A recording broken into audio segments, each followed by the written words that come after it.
What's up, everyone? Welcome to the P.A.S. Report podcast. This is your host, Nick Giordano. Make sure that you are following and subscribe to the podcast so you never miss an episode. Also, visit the P.A.S. Report website, pasreport.com, and share this episode with your family and friends because I got two great guests coming on. I have Troy Olson and Gavin Wax, authors of the Emerging Populist Majority. Gavin's been on the show before. Troy's a first-timer. How are you guys? Good. Doing great. Doing great. Back and joining you to discuss this new book that we just published.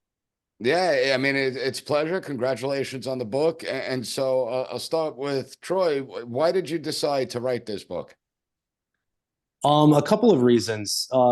One, I was in part thinking for a while about sort of how we got to this political moment. Was sort of the impetus. So it started with a lot of research and sort of writing on a Word document. And then at some point, I thought I was onto something that might make a compelling a narrative and study and kind of introduce a bit of a new thesis into the ether. And so I grabbed Gavin and I pitched doing a book together, which eventually became, at the time, it was called the Emerging American Majority, with the sort of title referring to the Republican Party growing into a multi-racial coalition with realigning Hispanics, Asian Americans, and to an extent Black men as well.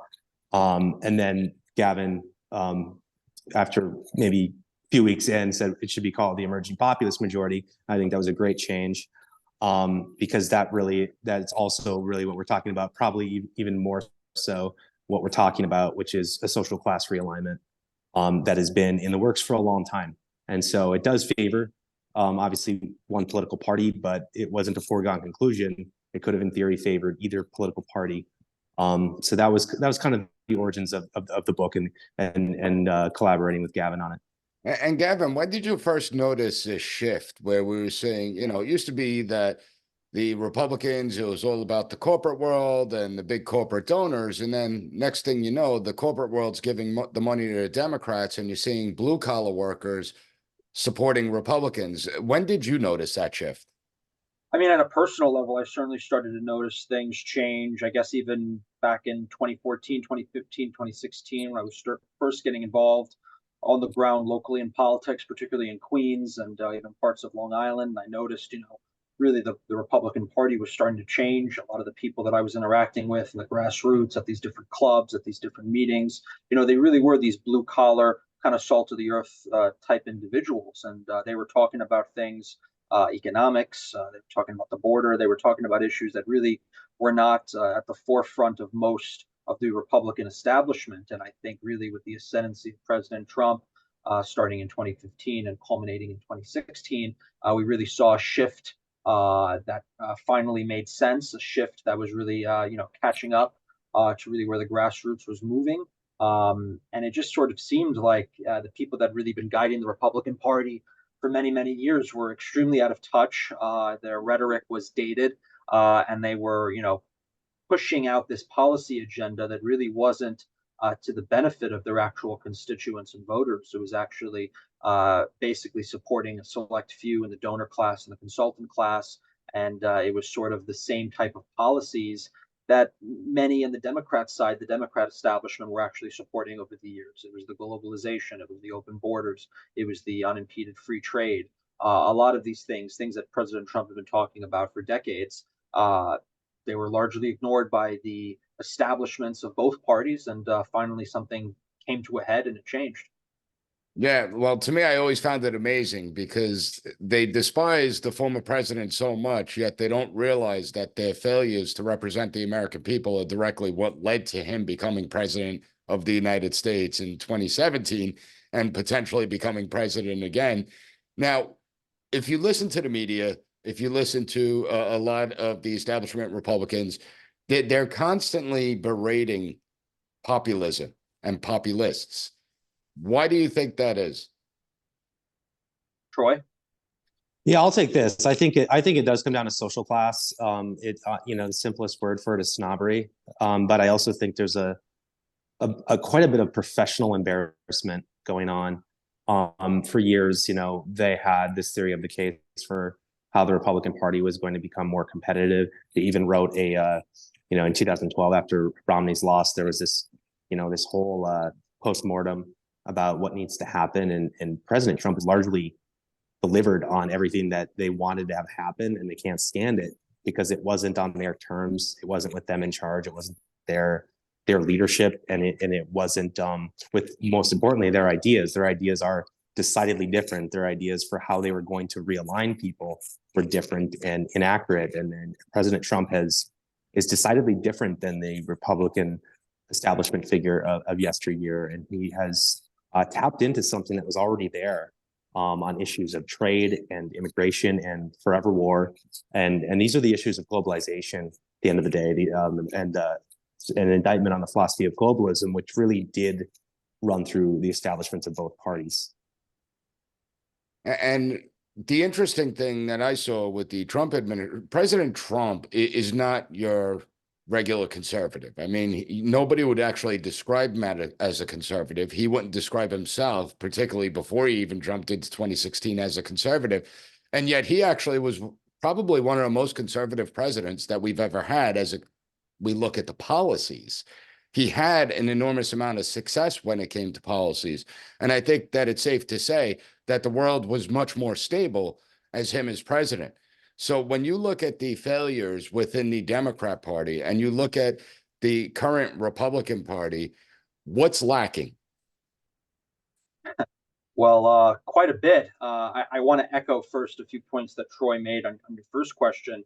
I certainly think a lot of it is this sort of class snobbery, classicist snobbery that's going on, the disdain for the populist movement, the disdain for the working man. I also think in general they view the populist movement as a real threat, and it's ascendant globally. It's changing the political landscape, not just in the United States, but through most of Europe and the world, Latin America. It comes in different shapes and sizes, but it's largely a movement that's counter elites, counter elitism.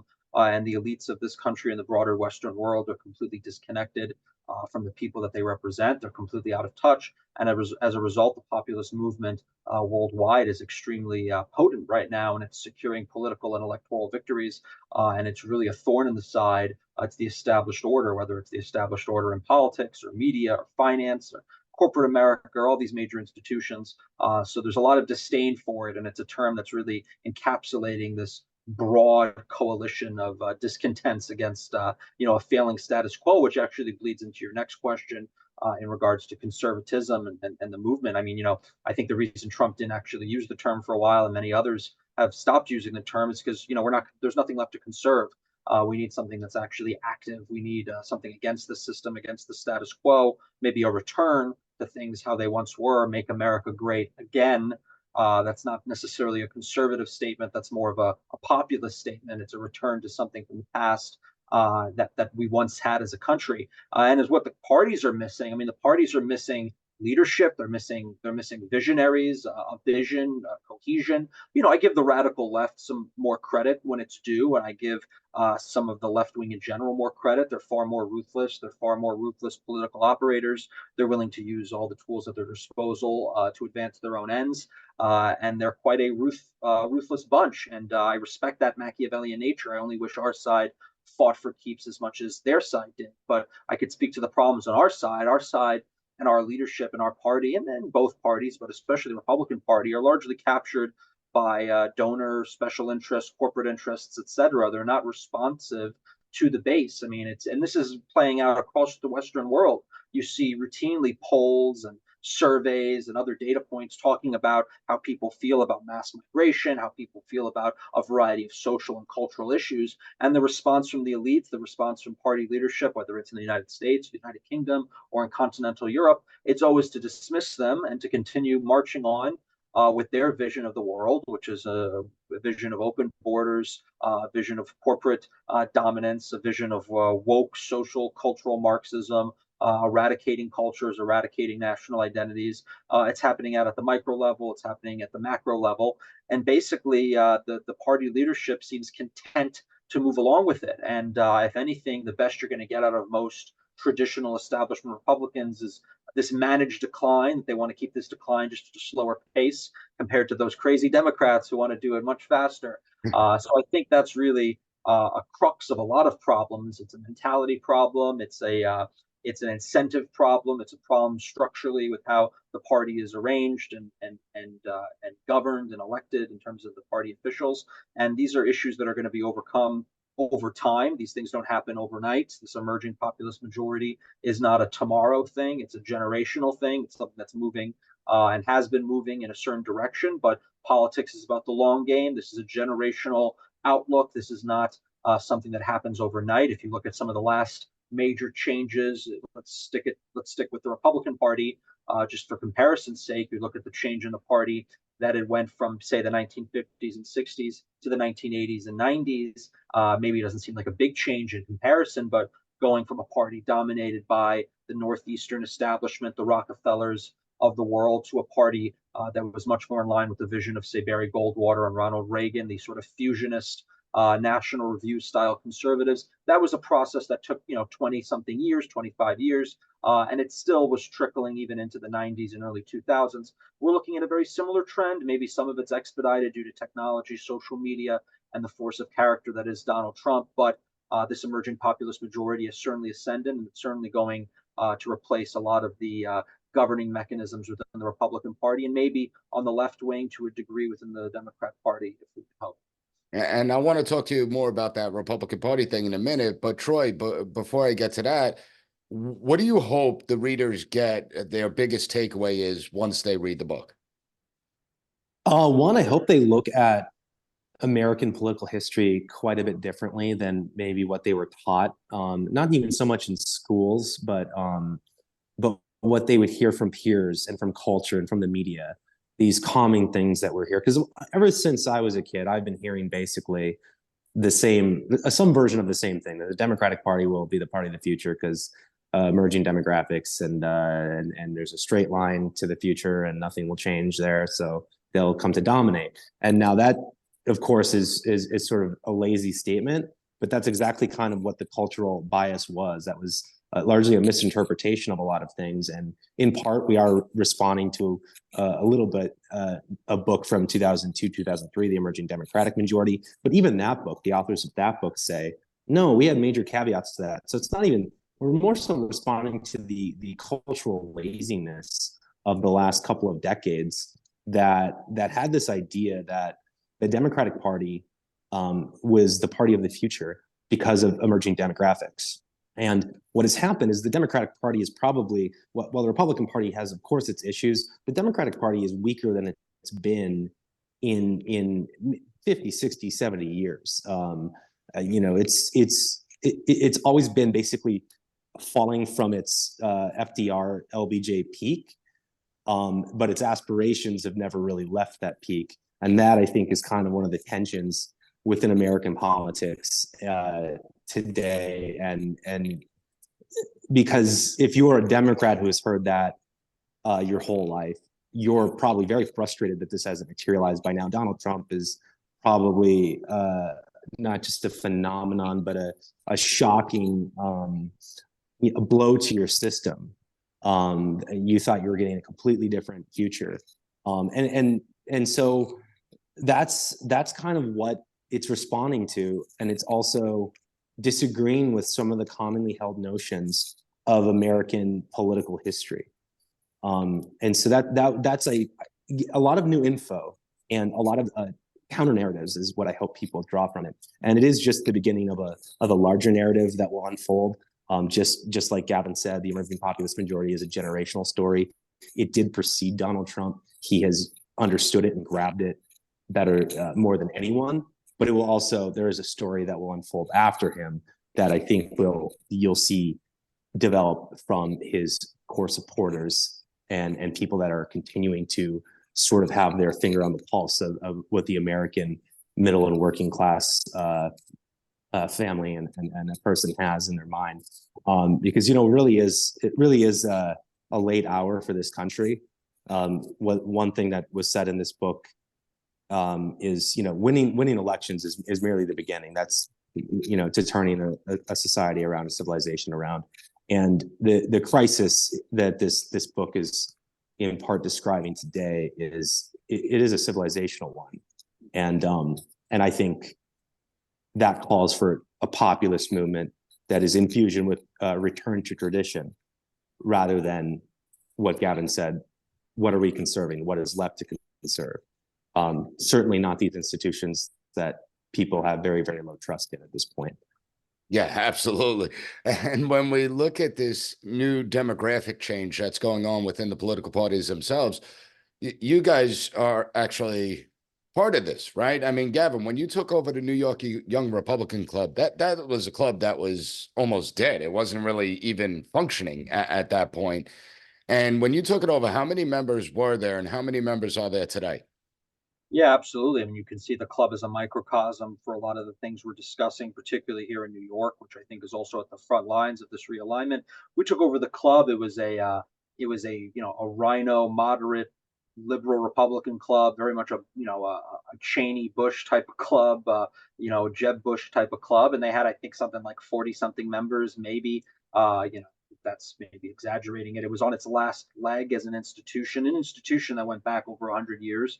Now today we're over 1,200 members. We just had a gala at Cipriani Wall Street with President Trump, attended by over 1,000 people. So I think the growth of the club has sort of validated a lot of the ideological points that myself and Troy and myself share, and it's also validated a bunch of the just electoral points that we've made in terms of the realignment in this country. I think there's been a realignment even in a place like New York and Island and the outer boroughs, the state as a whole. We've seen a shift to the right. We've seen a changing Republican coalition, even here in New York City. The old coalition of the Silk Stocking district on the Upper East Side. Once a bastion of the Republican Party, a bastion of liberal republicanism, up until honestly the early 2000s.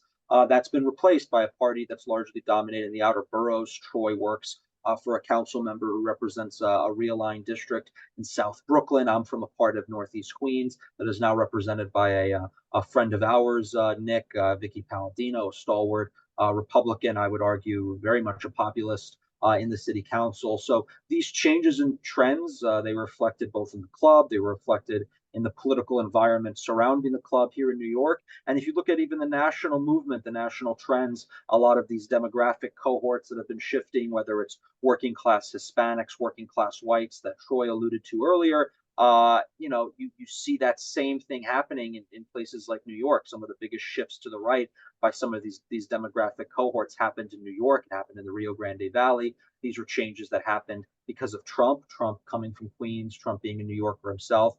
I think makes it even more of a salient point about how this movement, in many ways, is being shaped by places like New York. Troy often brings up a point that it's almost like a reverse FDR coalition. FDR's coalition was largely based in the cities and the rural America, the rurals, and this is the same kind of reverse FDR coalition. You're running up the numbers in rural America. You've lost ground in the suburbs, some of the more traditional Republican areas, the silk stocking suburbs, if you will. And we've made up ground in some, urban areas on the margins, of course, not winning outright majorities, but electoral math is funny that way. It's the scale of things. You have a large city, you're winning it by 33%. That's the number you need for a statewide or nationwide victory. We saw that play out in the electoral college map in places like Pennsylvania, with the vote being run up in places like South Philadelphia, and that's going to play out hopefully in New York State. We almost saw it with Lee Zeldin. He got almost 30 something percent or just a little bit above that in New York City. And we saw a statewide total around 47%. Let's say you move the numbers by 3 points in New York City, all of a sudden you have a governor, Lee Zeldin, you have a Republican governor, and maybe even, who knows, a Republican Senate chamber in a place like New York. So things happen very quickly. They happen very fast sometimes. Politics is an interesting game, but if you have a thesis, if you have an underlying philosophy to it, you can really call these elections almost to a T. Yeah, absolutely. And people don't realize politics is all about incremental gains. It's not like you really see this huge jump from election to election, but if you keep on building on momentum, that's when you start to see victories. Now, my biggest problem, and Gavin, you and I have spoken about this it's the Republican apparatus as a whole, where they largely ignore communities. And so on the television screens, I'm witnessing ordinary residents in Chicago and New York and Baltimore holding press conferences, screaming about all the illegal immigrants coming to the area and what's going on. And in every one of those press conferences, the one thing I don't see is a Republican representative behind them screaming that we're listening to you and we hear your complaints and give us a chance and see if we could do better. You haven't voted for us in 50, 60, 100 years in certain cases, and so give us a chance.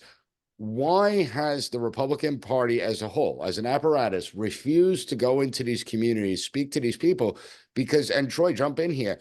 One of the concerning aspects is when we do look at the city council election of last year, what was it? 7% of New Yorkers turned out to vote.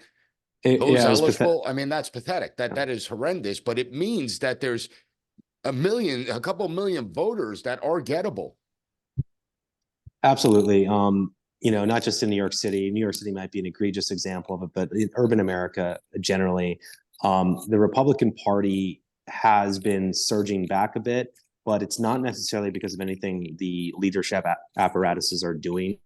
I think it is grassroots and citizen involvement, and that's a great thing for energy. But one thing you get with grassroots movements sometimes is there may not be your go-to expert at how to do this stuff because everyone's sort of newly involved in politics. So there are some growing pains. And that's why I think institutions like what Gavin's done with his leadership at the New York Young Republican Club and actually figuring these things out and hosting events and being generous with sharing info and sharing strategy and tactics and in general participating in party building is so vital. So at the end of the day, I think New York City is on its way back. It's not happening as fast as Gavin and I would like, but it is happening. I don't think it's happening as fast as most people would like. No, absolutely not. Because at the end of the day, doubling the city council is nice, but it's got to double 3-4 more times. And at the end of the day, the city is declining at such a rate that there's so much potential given how few people are voting. So absolutely, I was disappointed in the 23 cycle, just as you are, and 21 was a pretty good cycle, but 23 was disappointing, and I chalked that up to the fact that there wasn't it was just the council races, and it's just very hard to recruit enough good candidates that are going to do the hard work. It's hard to ask someone to run for office as a Republican in a major city. It is a huge sacrifice of time, and it takes a lot of work to run a major city campaign. You can't, I'm from a small town in Minnesota, and the tactics that you do to turn out the vote there versus here are Welcome very to New different. York. You can do. With 10, I haven't lived in a small town in like 15 years now, but you can go door to door to door, and you generally know that people are going to vote. Here, I call it the flag knock.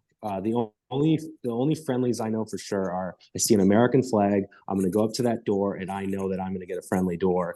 And that's really what it is in New York City now, and that's probably applicable to Chicago or Minneapolis now too.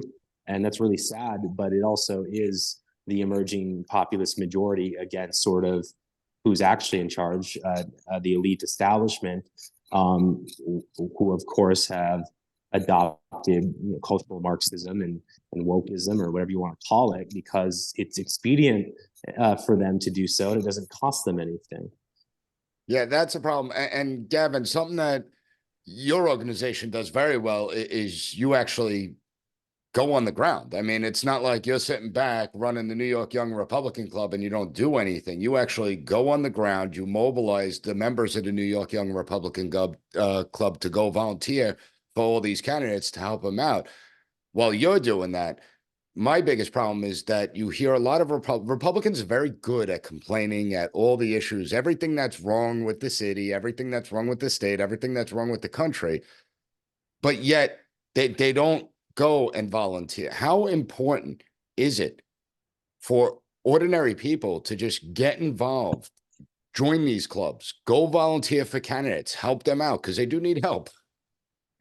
No, it's a great point. Listen, we built out a holistic organization because we know that if you're going to try to get free labor out of people, free volunteer hours, you need to have something that they feel like they're a part of. You need to do events, you need to do socials, you need to have the fun if you're going to expect them to come out and do all the hard work, knocking doors, phone banking, canvassing, handing out lit, you name it. That's a lot of labor, that's a lot of time. Most Republicans, they're working full time. We don't necessarily have the luxury of relying on unions or relying on people that are basically living off patronage through the system, through welfare, whatever it is. Our Or people the are grant funding that the government's providing to all these far left nonprofit. Yeah, nonprofit correct. organizations that are really nothing more than Democrat fronts. Correct. We're at an infrastructure disadvantage, but that's why, as Troy said, we really need to do more community building, more party building. People laughed at Obama, being a community organizer, but the left understands you build these types of structures up block by block, you really create a very potent political machine. And that's what they have. They have political machines. They have very sophisticated political machinery, especially in urban America, especially in the city. And when you talk about these low turnout elections, these low enthusiasm elections, their machine wins their races, they get candidates out, and even in districts that we should be winning.